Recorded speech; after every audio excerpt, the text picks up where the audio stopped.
Hello, troublemakers. Welcome to this episode of the Troublemakers podcast. Today, I am here with Kenya's favorite national hero. He is still alive, but he's still our Shuja. Welcome, Alanns Ademba. How are you doing? I'm doing great. Hello, troublemakers, from wherever you're listening this from. My name is Ademba Alanns. I'm a Kenyan journalist by profession, but currently causing the biggest problem in the country, a positive problem, according to me, mobilizing Kenyans to register for voting. We have a general election in the coming 1 year. So we want people to register for voting, and that's a bigger problem because the government never expected us to register for voting. I know that's right. My Mhm. name is Tatiana Gicheru, and I'm your host for the day. I decided to join Ademba on this long journey to register 7 million, even 15 million voters before 2027. And just as he says, this is presenting a huge threat to the government because the people that are going to vote out the incumbent are the people who are getting registered right now. Mm. So I think it's making them a little bit uncomfortable. And Ademba, did you see that the president had something to say about our campaign yesterday? President coming on board to say that Tukokadi, the tone that he said it, the way he said it was the problem. It was like a mockery. Then he Mhm. said, Tukokadi, wacha tungoje tuone when the right times come. That means they have a plan in store. So whatever we do, we come in, register for voting, they already have their own recorded plan, what they're going to do. But then again, another shocker came yesterday when from a single registration station, we got 994 newly registered voters. That happened in Wow. Kakamega, where Willis Raburu was leading the campus caravan. So 994 new registered voters. That came as a shock to the president and to all of his team, by the way. And we can do the maths. Let me do the maths. If we got, let me say, yesterday we got close to 1,000. So let's assume that at a single constituency, IBC offices, we get 1,000 voters. Then that means that we have 290 constituencies. And if we do in 1 day, Mhm. so 1,000 times 290, that is 290,000. Thousand. Now Mhm. 290,000 times 5 in a week, that's close to 1.4. Mhm. Now 1.4 times 4 for 1 month, that close to 11. That means Mhm. that in a span of maybe just approximately 2 months, we are in a position to have registered all the Kenyans that IBC is looking to Mhm. register. So Tukokadi is taking shape.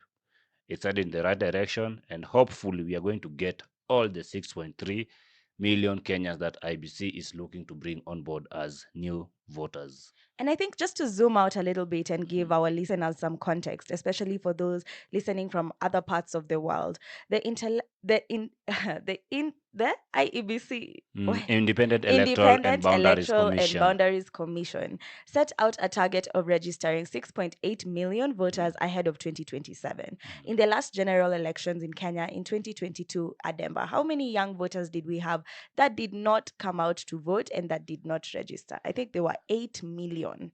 8 That million. did not come out to vote. 8 million were unregistered, Yeah, and how many were did not come out to 10 vote? million. 10 million did Yeah, not come out that to means we have vote. a task of now giving them a reason to vote. And I think the movement is shaping up. So on one hand, we are getting to the target of registering 8 million voters, and on the other hand, we are enticing people to come out and vote. So the movement is more than just go and get registered to vote. The Mhm. movement is also go and vote. And on top of that, you need to protect your vote as well. But before we get into the other process, I want us to zoom out and talk about the genesis of Tukokadi. How did we get here, Ademba? Tell us your story. So Tukokadi started sometime, I think, on 13th of March 2026. That's like 2 weeks ago, when a friend of mine called Guti, we were in the same campus, that is Mount Kenya University, texted me on WhatsApp asking me to take her register for voting. And I said yes. But now the problem is she stays kilometers away from where I stay. And I said to myself, I cannot just come from the house to escort one person to go register for voting at a registration office that is far, far away. So I needed to find like maybe some good reason to get me out of the house. And I said, so let's look for more people. I created a tweet and saying that I am looking for at least 100,000 Kenyans who are not already registered voter from Kasarani constituency. I'm going to escort them on Tuesday to go register for voting. And I also believe that I had a personal conviction that that was not going to work. So I finished the tweet by saying that hata mimi si dani hii inawezekana, I'm just trying, which simply translate to personally I don't believe this will happen. I'm just trying. Then I put the tweet out. The tweet goes viral because of the high number that I put 100K. Then I said that now this is opportunity because this tweet is going viral. I created a WhatsApp group, then pasted the link that I had copied, the WhatsApp group link, and people started to join. People who are not registered voters, people joined. People joined. By the time it came to Tuesday 17th that we went to Kasarani to register for voting, we had over 500 newly registered voters. So that's how it all started. Then now, because we were constantly updating people on social media on what was happening while we were in Kasarani, the whole initiative took a different direction and the whole country got interested. It became interesting. The way we conducted ourselves there with fun, with TikTok trends, with music, with songs, people just actually interacting, people meeting new other people at the registration offices. That got a lot of people interested, and right now it's spread like wildfire across all the 47 counties in Kenya, and we are looking at registering at least 1 million this week starting Monday tomorrow. I love that goal. And I think it's so achievable. And let's talk about your capacity to organize, because that was something quite simple that you did that had like a huge ripple effect, right? Mhm. And now you've given Kenyans the blueprint. Ademba and I have been receiving so many messages from Kenyans who are like, DMs. I want to do the same thing in my area. Can I do the same thing in my area? So now you've given Kenyans the blueprint. How does it feel to create something that is now existing outside of yourself? And how can you and I, as sort of organizers, coordinate these Mm. mobilizers even better? Okay, the first thing that I feel honestly is fulfillment.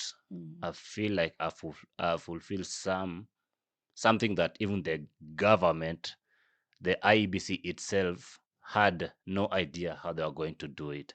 I feel like what we've achieved so far, it's even a shock to the IBC, to the president, to the country at large, to other voters, to the old voters. It's a shock to them. It's not something that happens daily. It's not something that happens on a normal day. So that's some sense of, let me say, I have some sense of fulfillment that this is now happening. Then how we can now make this thing even more, let me say, mobilize more Organized. people, more Mm. organized. So we've created a WhatsApp group earlier today that is going to host all the mobilizers across different constituencies, different wards, different counties. Just as long as you're a mobilizer, it doesn't matter how many people you can mobilize, be it 20, be it 10, be it 200,000, be it 10,000, you are a mobilizer. Join the WhatsApp group. Let's have a conversation. Let's give you more information or more details on what you can do, what you need to be doing, and how you can do it best. Why we need you to be there again is for us to have the data, the record Yes. of everything that is happening, so that when we are going out, we are giving factual information that this is what happened, this is the number that we achieved, this is the number that we are looking at, these are the locations that are going to be actively registering voters come next week. So yeah. And I think Ademba can attest that we've kind of just been figuring out things as we go along, Mm. because even the WhatsApp group for organizers, we've just created it this A few morning, minutes ago. a few minutes ago, and we are just trying to, so if you have the capacity to mobilize people in your area, please, please, please do reach out to me or Ademba via DM and we will send you the link. The problem with us posting the link for organizers in particular is that anyone and everyone will join. And Yeah. we do want the group to be centered around people who are mobilizing within their communities. What else you can expect from us is we will be publishing a list where we will have organizers present, filled with also the Google Maps links so that you're able to find the nearest voter registration for you. We also do have WhatsApp groups for those who are joining the movement as voters who are registering, because it's important to us to not only register new voters, but to sustain a digital community where we can continue doing civic education. Because if IEBC are not going to do their work, we are more than willing and ready to step in. So let's talk about beyond voter registration. I was waiting for you to ask that question. Yesterday, Yeah. we posted a video with Ademba and we said, after tunachukua kura, tunapiga kura, alafu Yeah. tunalinda kura. So what does that look like? Okay, I feel like before, after taking the vote, and before tufike kwa kupiga kura, casting the vote, we have a lot of work to do. And a lot of work to do in aspects of voter education, civic education, or political education. And also, we have to raise political awareness, or we have to make people who are apolitical to be political. Because the first step that you took was register for voting. And the mayor says that you wake up and went to a registration office and register as a voter. That speaks something that you're ready to take part in the voting process. So the next thing is going to be civic education.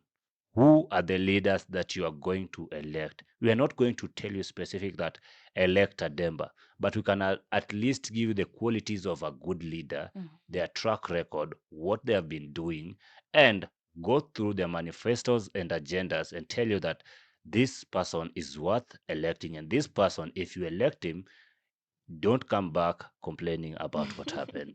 It's because you made the choice. Because Kenya, we are in a democracy, so you have the power to choose who you want. You have the power to do what you want. But at least we will have done our civic duty of at least educating you that these are the qualities of a good leader. This is what the constitution say about who you should elect. Because again, constitution as some of the guidelines of leaders we should elect. It's only that our constitution is not being practiced or being followed to the latter. And on that, I encourage you to follow both Ademba and I, Tatiana Gicheru and Ademba_Alanns, because we do a lot of civic and political education work on our social media pages. And just on the same, I want to have a very uncomfortable conversation with you about the politicization of voter registration. So apparently, when you do this kind of work, you're not supposed to pick a side, right? Yeah. You're supposed to just mobilize people to go and register. But you and I have seen in our comments, there's the side of nimeregister na niko one term. Na nimeregister na niko two term. So what can you speak to about the politicization of the process? And I mean, as much as we want to be neutral, you and I both know what our objective is, right? So let's talk about that. I think the first thing that we should actively take part in is mobilizing that person to come register for voting. After register for voting, now we should convince him that you should not be in one term, you should not be in two term. But the first step that we as the mobilizer should actively be doing is not even considering which side a person is. If it's from the UDA, it's from the ODM, it's from the Jubilee, welcome these people to register for voting. Because again, we don't want to have the data of at least 10 million people did not register for voting, or at least 10 million people register for voting but did not come out to vote, mainly because we limited their choices by saying that you should not come if you are not supporting this cause. So let's just focus as mobilizers in telling people you come register for voting. It doesn't matter which side you're supporting. Come register for voting. Then from then, it's up to you to make the choice who you are going to elect. Because honestly, we can't be sitting here and telling people that you should not register to vote because you're supporting someone. You're supporting X, you're supporting Y. Come register for voting. Who you are going to elect is your decision Choice. or your choice. The only thing we can do is at least give you some details about the person you're trying to elect, that this is what he has been able to do. These are some of the corruption scandals around them. This is the amount of public funds they have been able to loot in the 5 years that they've been in office. This is the amount of criminal records that they have. And if you're going to elect this person, have in mind that you're electing a criminal. And that should happen once these people register for voting. That's at least according to me. Very good. And I think beyond that, it's also an understanding of the roles on the ballot paper that is there that Mm, day. mm. And to that effect, I'll actually be starting a series on Wednesday on my social media platforms that's going to explain in detail all of the roles that are on the ballot paper and what their mandate is, starting from the MCA to the MP, the women rep, the governor, the president. And we are going to make sure we fully understand as voters what are their roles, because somebody can come as an MP and tell you that they are going to build for you a road and get very happy, but is that really within their mandate? So those are some of the conversations that we are going to be having as we do civic education. But as we wrap this up, Ademba, what do you have to say to Kenyans out there who say, oh, I'm not going to register because they're going to steal the elections anyway, or I'm not going to register because who is there to vote for if not the incumbent? I'm not going to register because the excuses that they're giving in the comments. What do you have to say to that?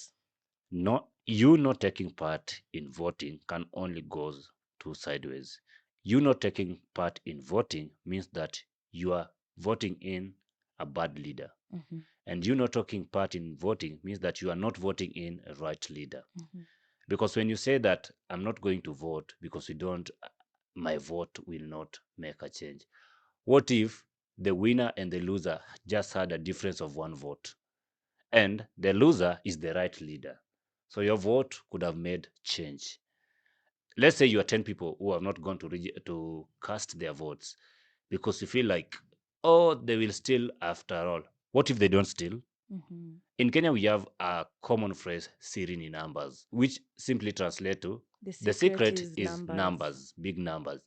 So we are currently campaigning for 15 million strong to the ballot. And when I say 15 million strong, I mean 15 million youths are going to take part in this voting. Let's say that the winner gets at least 15 million and the person who comes second gets at least 10 million. It's very difficult for this second person to rig 5 million votes in Kenya. You see, Mhm, rigging 5 million votes is not a walk in the park. So your vote actually makes change, whether you vote or not. mhm. Yeah. And I think also on the part of rigging, I'm seeing so many cool innovations that Kenyans are coming up with. Yesterday, I registered to be a member of the People's IEBC, and it's very interesting for people to go and take a look at what they're doing.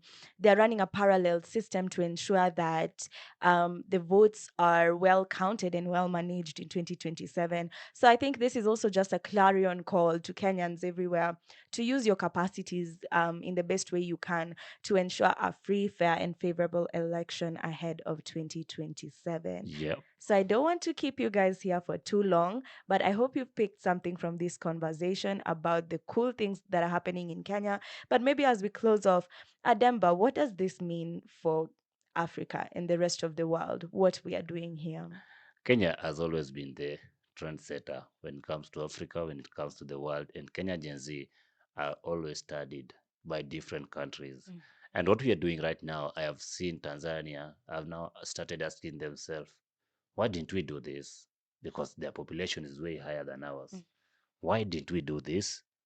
And if we could have done this, then the president who won with almost 90% of the votes could have not been there because they don't love the president. I've seen South Africans reacting to what we are doing. mhm, I've seen Nigerians reacting to what we are doing. And over, we've seen different parts of the world saying that Kenyan Gen Z are to be studied because what we are able to do usually shocks the world. So what we are doing is going to be what other countries are going to emulate when their elections are come. Different parts of the country, different parts of the world are looking to their next general election. And the only way you can do that is by making sure that you get in voters. And that is what we are doing. I can assure you by the end of April, by the end of this year, IBC would have achieved the number they are looking for with the right mobilization that we are doing. We are spending nothing to make people register for voting. Other countries should also do the same. Make it a citizen mandate to make other citizens go register for voting. Make it a collective effort in making sure that citizens register for voting. It's not a mhm. one person thing, but it's a collective effort thing. Amen to that. And even bigger than voter registration, we are all about engaging youth in civic processes in Kenya and all around the world.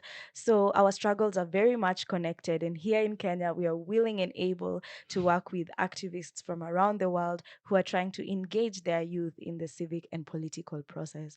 Thank you so much, Ademba, not only for joining us on this podcast, but for the incredible work you do. We celebrate you, we see you, and we are so proud of you. So you guys stay tuned to the Tukokadi campaign. Make sure you join Ademba as well. He is not in this alone. Sisi ndio Ademba. That's what you were saying.